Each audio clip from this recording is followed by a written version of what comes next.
This is getting off topic. This is getting off topic. This is getting off topic. This is really off topic, but it's a struggle. Especially since Ferguson, I started following some protest people and they post constantly. And it's a problem. What's this top one? You're gorgeous and you make 1,000 easy. That's the name of a track by this guy, Heat Sick. Which I just think it's a really funny title. Yeah, he's this guy who used to do noise music in this duo called Birds of Delay, and then he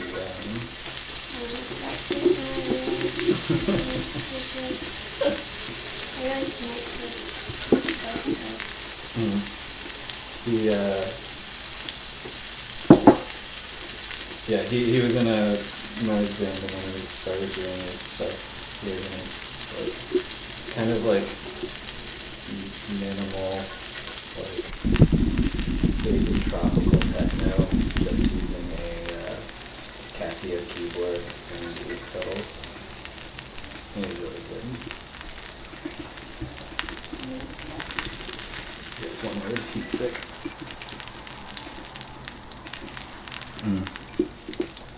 Yeah, and his new album has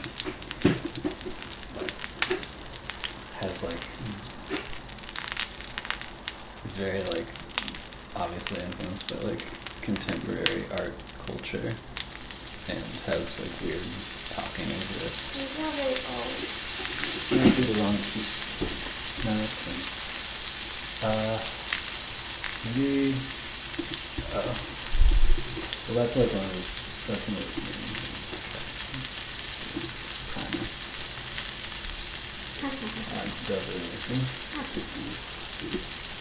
Okay. We're recording. So you wanna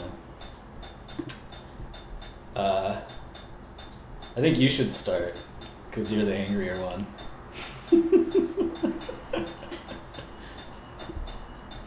It's not so much about being angry, it's just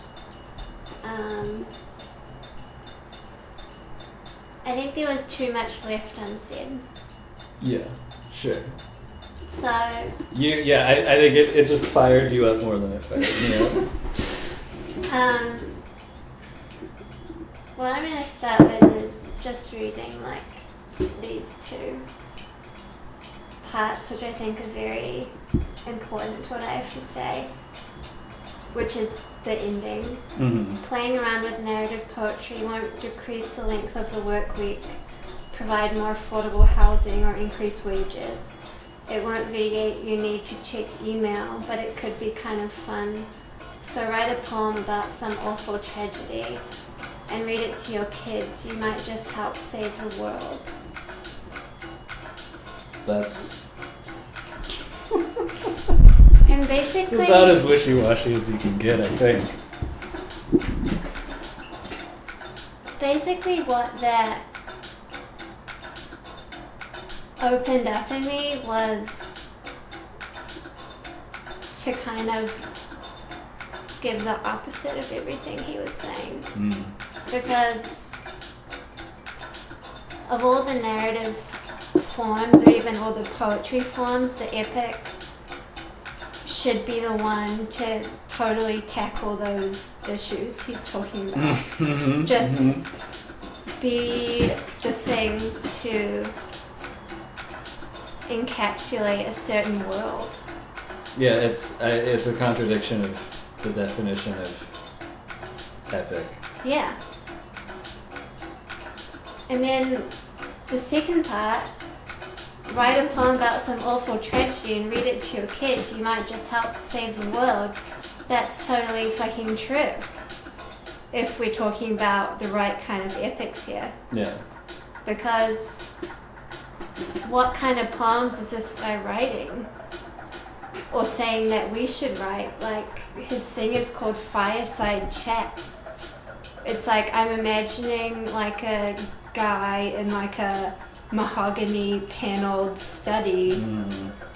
Smoking jacket, yeah. Yeah, and drinking a brandy with his Virgil. Yeah. That's what I was gonna say. And I mean, that's kind of extreme. So, Well, it's the image conjure. yeah, but it's like this whole thing about picking some awful tragedy. It's like, if you think about epics, they, just what I said, they like tackle this just like total societal overhaul. And so the only really epics that people should be writing today and are writing today are about just the total blanket of global capitalism. Mm-hmm. And so all these awful tragedies he's talking about, Like a bridge breaking. it's like they would all be under the umbrella of global capitalism. Yeah. Which if someone was reading this to their children at night, instead of just the child like playing on the phone or watching TV, that would totally save the world. Yeah. And it's like, we need to get out of this tonal space where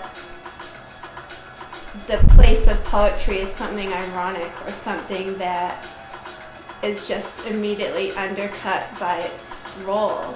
Yeah. And the only reason that is because of ideas like this, that these old epic forms just like have a little fun and write one today. Yeah. But the epic, like whatever the fuck they use, like dactylic hexameter or whatever, it's like, is that what he's talking about in this? I don't know. Well, I think. Because well, I'll get into that later. Yeah, I mean, I think. Well, that was maybe the. Like, my thing is like it's the. I feel like he's just saying like, oh hey you guys, remember this thing? Let's do this thing, and like he doesn't say why. Like there's like a vague, as far as I remember, reference to people used to memorize poems and now they don't.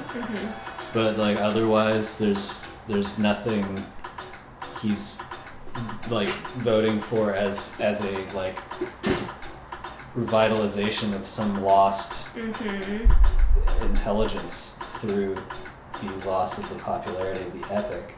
And like, you know, you take an epic, like, you know, you look at the fucking Iliad and like it's like such it you know, it takes a war which is apparently historical, which is a surprise. People didn't know that. But like even, you know, in Homer's time, I think it was considered, you know, mythological, and like it's a like symbolic like coding over some sort of historical event, which is like taking all these events and like applying like huge amounts of significance to these small events. Like, you know, it's like a microcosm of, you know, cosmic events or whatever in this war, and like it, you know, it all like means something huge, but really that you know, which is, you know, why it's a great work, but like that sort of coherence is absurd nowadays. You can't fucking write an epic poem about Mike Brown. No. It doesn't make sense. Like you said the like what the Eric Garner. Yeah, if you look at Eric Garner hashtag, that's an epic poem. I think that's as true of an epic poem as you can get. I mean, that's In like today. that's a huge part of it for me, is that this like, I mean, I don't know too much about like neoclassicism, but just it always kind of like rises and falls in popularity.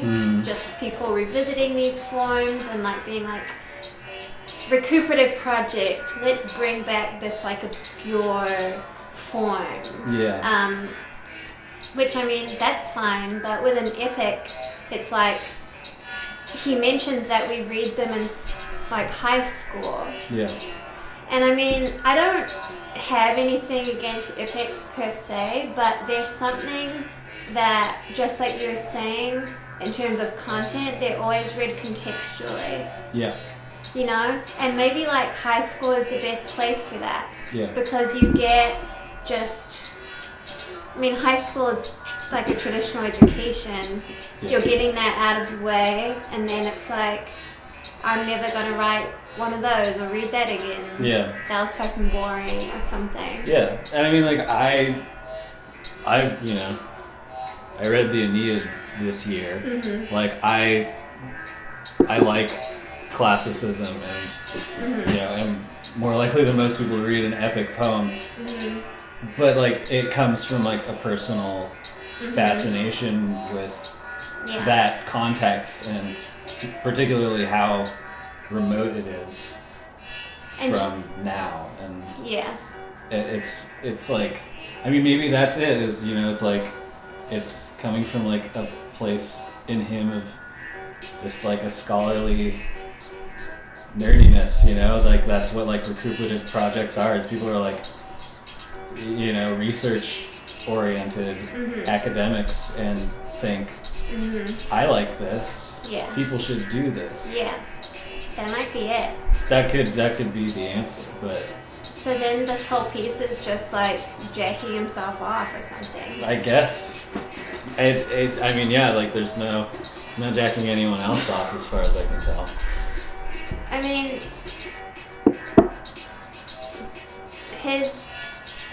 his intention aside, because that's not really what's most important. Just to get back to like the formal thing, is that I agree with him that people should be writing epics about awful tragedies. Yeah. But another thing that really irked me was that he seemed to be saying that no one is doing this anymore. Oh, yeah. And so maybe that's where he was like, this is why it needs to be recuperated, like this narrative tradition, get off your email, get off your phone. Yeah. Like, write something epic, be oral, be like physical. Yeah. Which is like basically a cliche to me now, just because I'm like an internet bunny. Yeah. And like, especially in music, like, the music world has gone past that. Like, that probably existed in like 2007 or something. And now we're in this just like post everything high digital moment where it's just like absorb advertising and like have you heard the musician Cutie? Mm-mm. This is getting off topic. I'll tell you about it later. But it's like, that's kind of what he's saying, but he doesn't seem to acknowledge that people have been writing epics throughout time, but they've just been updated and updated and updated to the contemporary time. Yeah. You know, like, Wasteland was an epic, like, Charles Olson, Maximus poems, like, what's her face, fucking Anne Waldman, like, writing whatever her epic poems were called, like some trilogy, like obscure people, like Frolic Architecture or something, like dealing with the death of her husband, and that's her personal awful tragedy. Yeah. And that's how she kind of does it. Or like, the first person I thought of was Claudia Rankine, because I haven't read Citizen, but I read her other book, which I can't remember what it's called. Please Don't Let Me Be Lonely, is that it? Yes. And like, from what I know about Citizen, that's kind of in that mode, and it's just like, the epic has traversed so much and gone through so many weird permutations and like morphs that to just kind of it's like indicate that we should go back to this old way for no reason is just totally silly. This is getting off topic. It's just like just cool. Yeah. But yeah, no one's writing like. But the thing is, I don't know if this is what he's saying. We should write those old epics or not, and this isn't just like a style thing at the same time. Well, I mean, that's like, I guess maybe, because he's not, he does say, he doesn't say that we should be, going for the rhyme of the ancient mariner. He says we cannot do the rhyme of the ancient mariner, but he says we should. Yeah. I just feel like his justification for that is very weak and hardly there at all. And also just, I remembered what my train of thought was about the fact that all these epics are being written today and that they are in all these different just forms, to put it bluntly. Like you can have books, or then like I said, like put Eric Garner into Twitter as a hashtag, and then you get an probably infinite scroll, or just scrolling for I don't even know how long, and that is your epic. And then read that to your children at night, and you are changing the world. This is really a topic, but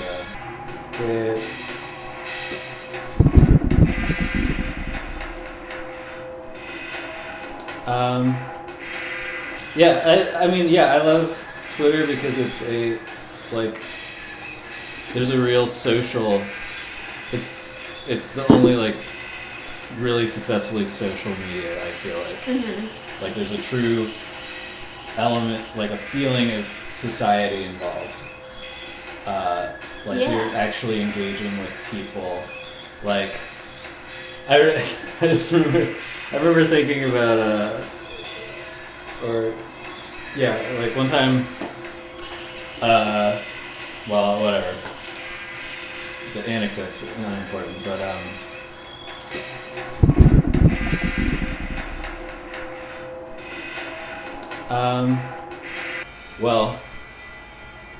and I had some thoughts, and now I think I can tie them into what we were just talking about. So we're pushing forward a collective spirit through us discussing social media and its power, and I feel like the irrelevance of the epic is closely tied to the classical ideal of an artist as an objective voice that determines things, and contemporary life doesn't allow for really someone to believe, anyone who's not an idiot, to believe that they have some sort of objective opinion of a situation. Like the complexity and subjectivity of every situation is really apparent, and through that, you can't write an epic, because an epic is it's like a marble statue. It's a grandiose statement. It's a masterpiece that will stand the test of time, and they say it's was Homer a collective kind of thing, or what's that? That's exactly the thing with Homer, is he's if he is an individual, I think he's generally considered someone who took these lasting developed folk tales into a cohesive whole, but I just think it's more of he's the figure of Homer is a symbol, he's blind. It's absolutely, it's not so much a person or something. It's there probably was one person that wrote it down, or maybe there wasn't. I think my point is that even if Homer was a person, Yeah. he was still not the Yeah. artist. Mm-hmm. He happened to put things that were collective together into Yeah. an epic, and like maybe that's the point I'm getting to, is that like collective Mm-hmm. thought is not as coherent as folktales anymore. Yeah. Mm-hmm. It's far more obtuse and quickly moving. Mm-hmm. And like it doesn't there's no great disasters to record, because I think maybe that's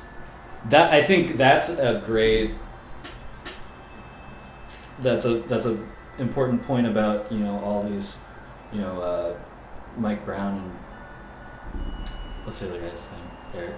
Mm-hmm. Yeah, Eric. Mike and Eric. They're just the publicized Yeah. versions of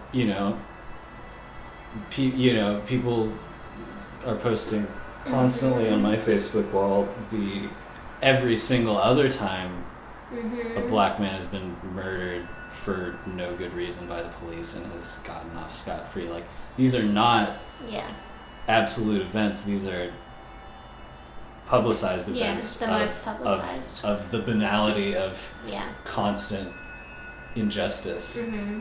in modern capitalist society. Mm-hmm. And so in that sense, Mike Brown is not an epic. The epic is Mm-hmm. all of us and everything and us living Yeah. through this. That's like actually a thought I had, is that any epic, which goes back to what I said at the beginning, that any epic that anyone could be consciously writing Mm-hmm. is basically like attacking this like amorphous thing that is global capitalism. Yeah. And then, but like Eric Garner, like just that image of the Twitter stream, or just anything like Citizen, for example, it's like they're parts of like unfolding that epic narrative. Like that epic narrative is unfolding like every time one of these stories does blow up.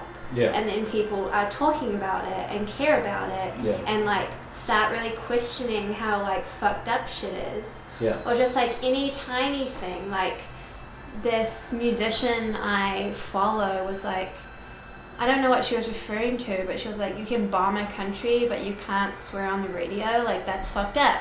Yeah. Or like fuck you or something. Or just like Oh, yeah. all these little Oh, that's a great, yeah. That's a really good quote in Apocalypse Now too. This is getting off topic.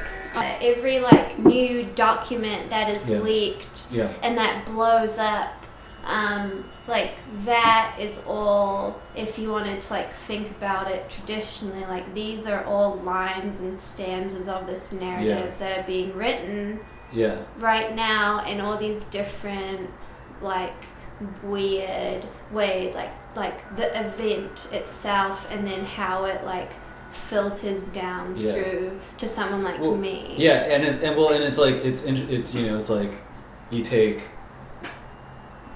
ancient Greek culture and Mhm. people weren't writers. The Mhm. people, their memory was preserved through these songs that turned into the Homeric epics, and like Mhm. information is constantly being recorded by our culture. So there's Yeah. like not there's and everyone's doing it. Everyone's on Twitter. There's no hierarchy Yeah. of control through this, and like I think that also kind of gets down to what I've been thinking towards in my head, is like that the epic is everything coming at us, but like you can't Mhm. record this enormous amount of Mhm. information into a work of epic poetry. Mhm. So what I think is the essence of the artist is subjective, but there can be like objectivity in the subjectivity in something like Citizen, which is Mhm. a like great far-reaching work based around times when your friends say something racist to you. Yeah. Like that's the like epic spirit. How is this allowed to happen? And I think a lot of people had that thought. They're like, how is this legal? How is this allowed? And then the more you get into it, you realize that law and legality is just like it's a name. It's nothing. It's like it doesn't exist. And that's Absolutely. what people realize when it's like, so I guess they indicted the whistleblower instead of the torturers. It's like, exactly. Yeah. This doesn't make any sense. Yeah. And like that's what, like, I mean, that recent story that came out that was like feeding prisoners through their anus. It's like, Oh, I didn't hear about that. oh my god. They like someone, I can't remember his name, like feeding them pureed food through their anus, and that someone, I can't remember. And that's another thing that I kind of love about our moment is like the epic cannot be contained. Like if someone tried to contain it, especially in a book, it would just be like having an anthology. Like it would be like a restrictive, stupid thing. Like the epic is like totally like all pervasive at this point. Yeah. And yeah, I think that's, maybe like example of why Claudia Rankine's book is epic, because when she wrote it, Trayvon Martin was in her head. Yeah. But it's just as easily reference to Mike Brown and Eric Gardner. Yeah. Like. Yeah.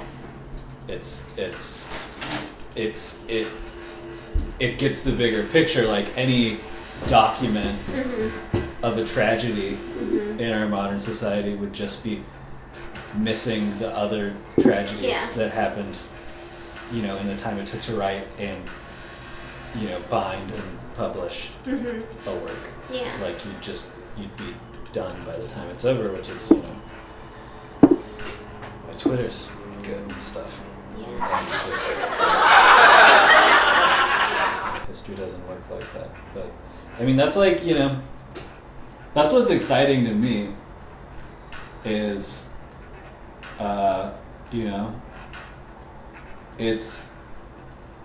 it's beautiful that Ferguson happened and then Eric Holder happened. Wait, Eric Garner. I keep thinking of Eric Holder. Eric Garner happened, because it's an absolute, fucking Fox News is mad about Eric Garner. If Fox News is mad about Eric Garner, everyone is mad about Eric Garner, and it follows so quickly off of, even the most, despicable political moderates that I'm friends with on Facebook are posting things about it. It feels like, I resist the temptation to say that, things are coming to a head and that, revolution is coming or something, because I would like that, but I'm also well, it's weary. just the reality that these things are not sustained, because they are viewed as these individual moments, and then they peter off because that's news. Yeah, but I think that, that's the thing with this double whammy of it, is that it's such a close co-eruption of these two events that it opens the field to a wider vision of how common this is and how it is absolutely not isolated tragedies. It is, it's the thing everyone keeps saying, where it's this is not the system malfunctioning, this is the system working as it is planned to work, which is as a racist, horrible thing. Yeah. So I think it is exciting and important that it's not, it doesn't do any good to get jaded and think, that this revolution isn't going to work. Yeah, I don't know. I guess the way I think of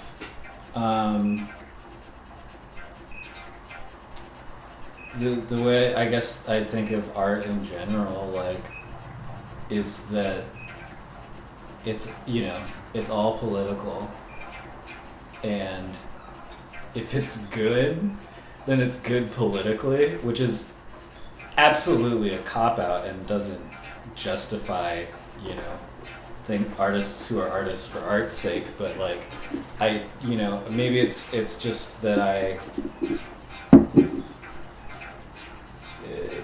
maybe it's like I view like, an aesthetic experience as a politically important thing. Actually, I do, definitely. Because a quote that I have in the essay that I'm working on for Queen Mobs that I got from that book by Susan Howe that I sent you the PDF of includes a quote from William Carlos Williams, which is oh, I don't remember it specifically, but what it is something to the effect, I believe, is like beauty is defiance of authority. Beauty. Yeah. I had the realization that you're an aesthete. Oh, absolutely. I started writing an essay yesterday, and I realized I was thinking. I started writing like something, and I realized I was getting like so minute about. It was going to be about noise music, and I was just going to start talking about why some noise music is good and some noise music is bad, and I was like, I am sick of listening to myself think about why things are good and why things are bad and why things are interesting and why things are boring. Because that's what my other essay is about, but I think it's bigger. Yeah. But I was just like, I'm navel gazing here. But I don't, beauty isn't the word I go to. Yeah. But in Susan Howe and William Carlos Williams' usage, I think it's important, and like I think that's maybe what I'm getting. The beauty of consciousness. Exactly. Yeah. Yeah. Exactly. It's maybe like if you want to like simplify the situation by making it into a dichotomy, like it's like us against them, who is global capitalism or whatever. M.L. Harrison. Who? He wrote this piece that we've gathered. No, I don't want us to be not against him. No, that was a joke. Okay. That would have been really mean. It's it's the like I think it is a prospect of like yearning towards beauty as opposed to the reality of life, which is not only not beautiful but actively degrading and miserable and a constant struggle to keep yourself from becoming miserable.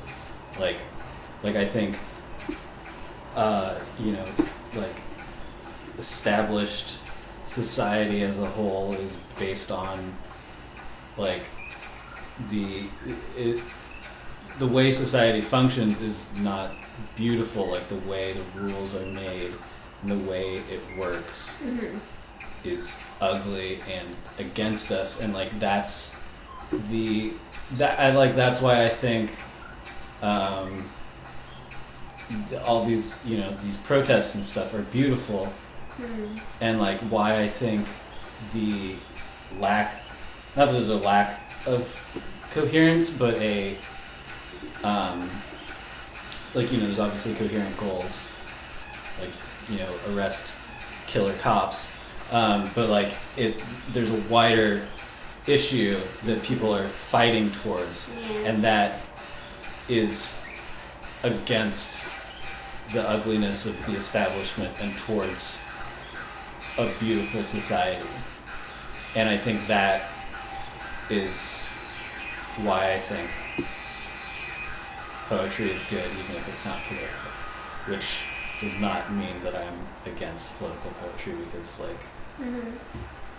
at all, because I think it's very, very important to have political poetry. But I think like I just think like, you know, you need beautiful things to work towards the beautiful, towards a, you know, beautiful world. Just really, I'm really sick of saying that word, but I wish like flowers just blew through the window. Yeah. Well, there is like, I feel that in the sense that there are these moments that you feel in life that are just like the sublime, you know, has been reached. And he actually says something about this, which I agreed with, was that he said that like epics are written in fits, bite-sized chunks, just long enough to hold the attention, so the drama could, like any good television show these days, gradually deepen and unfold. And like this, what he's talking about is exactly what we're talking about, like the fitty, bite-sized, fragmentary epic. Yeah. Like if that part is the Twitter poem or a Citizen or like works of beauty, like all working towards it, but all like a good TV show is artwork, like whatever that one is called, Orange is New Black, where they have like the trans actress, or like, I mean, just because I'm like obsessed with food all the time, I was thinking about how like you get a plate of food and you're like, oh my god, this is a work of art. Yeah. It's just like, it actually is. Yeah. Like that like act of eating and the joy and the experience and like probably all the work they went into it is like an artistic kind of sublime. Yeah. But like M.L. Harrison, Mr. Harrison doesn't, like, I don't know if he's making these connections. Yeah. Because like what he's saying here is like totally relevant, like that it's fragmentary, but like what then his like final sentiment is like so degrading to like this idea. It's so flat. It's this is just like about his writing, like it's indulgent, but it's also flat. Yeah. There's no It's like his conclusion is so, it's like he's punching himself in the face with his conclusion, because he's like, it's not gonna do anything, but maybe it'll do something. Like it's so. Whereas like I'm of the mindset that like a good piece on something that I might post on Queen Moms will like add to this dialogue we were just talking about. Like if I think it's like cool enough, and I'd be like, holy shit, like I just did something amazing. Or just like anything you read, you know, it's just like criticism can do that as well. It doesn't just have to be the poem. Like that's another like integral thing he doesn't understand. Yeah. And like that's like a huge, I mean, just like issue of dialogue, like criticism's role, because people just like smash it down with like a baseball bat, just like criticism, it like kills the beauty, but like it's its own beauty if it's good enough. Yeah, and, like, that's interesting enough. That's like the conflict of my life, because I feel like I have like my mind in the way, especially when I think about writing, it starts so much in criticism and it's so analytical in criticism, but like I rebel against, like, you know, like my writing background is in music criticism, and I pretty much hate nothing more than music criticism. So it's a very conflicted position, but like regardless, criticism has great potential. And like something, let's bring this, I should bring this in so that it doesn't sound like we're hating on queen mobs. Someone posted today a quote by Wittgenstein about, he said something to the effect of, philosophy should be written as poetry. And I was thinking about that today, and like thinking about my own writing and the, basically, what he's saying is like the ideal, like concrete analytic writing should be a beautiful aesthetic experience or something like it. You should the ideal writing should convey its information through feeling rather than a logical 1 + 1 = 2, like here's my arguments. Are my arguments convincing enough? Yes or no? Like it should move you. I mean, it like goes into this like intention thing, and it goes back to this like reading the epic to your children, which is like an idea I love. Yeah. But it's like, what kind of epic are you reading to them?